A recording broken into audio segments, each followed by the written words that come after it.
कि प्रभु का वचन प्रभु का सानिध्य है। यूहन्ना के सुसमाचार की शुरुआत इस प्रकार होती है, आदि में शब्द था, शब्द ईश्वर के साथ था और शब्द ईश्वर था। तो जब हम पवित्र वचनों को सुनते हैं तो उस समय प्रभु हमारे करीब हैं। हम सबके जीवन में प्रार्थना का महत्व क्या है ये हम सभी जानते हैं। विश्वास हमें प्रार्थना करने के लिए उत्साहित करता है और एक विश्वासी के जीवन में प्रार्थना का बहुत बड़ा महत्व है। प्रार्थना के द्वारा वो ईश्वर के साथ जुड़ता है।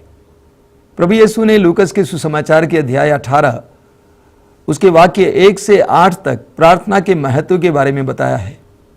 संत लूकस लिखते हैं, लूकस अध्याय 18 उसके वाक्य 1 में, कि नित्य प्रार्थना करनी चाहिए और कभी भी हिम्मत नहीं हारनी चाहिए, ये समझाने के लिए प्रभु यीशु मसीह ने एक सुंदर दृष्टांत सुनाया।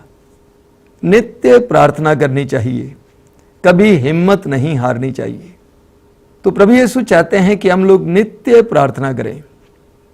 मेरे प्रिय भाई और बहनों, कई लोग इस दुनिया में प्रार्थना से विमुख हो जाते हैं, प्रार्थना करना बंद करते हैं।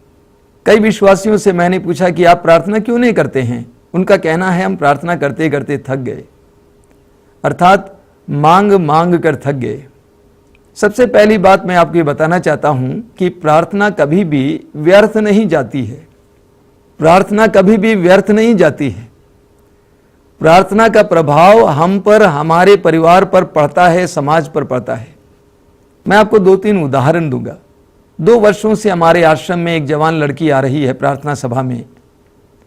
उसने MA BEd की है और अभी नौकरी की तलाश में है। पहली बार से वो कहती आ रही है कि मुझे नौकरी चाहिए। मैंने कहा, निरंतर प्रार्थना में आइए, प्रभु के वचनों को सुनिए, भक्ति कीजिए। अभी 3 दिन पहले वह और उसके पिता मिलकर आए। कुछ महीनों पहले उसका पिता बहुत ज़्यादा दुखी रहा क्योंकि उसकी एक गाड़ी है और गाड़ी को चलाने के लिए एक अच्छे ड्राइवर नहीं मिल रहे हैं, और बहुत दुखी थे यह कहकर कि गाड़ी ज़रूर है लेकिन एक अच्छा ड्राइवर नहीं मिलता है, इसीलिए कुछ कमाई नहीं होती है। अभी 3 दिन पहले पिता और बेटी दोनों आए। उन्होंने कहा कि स्वामी जी, चमत्कार हो गया है।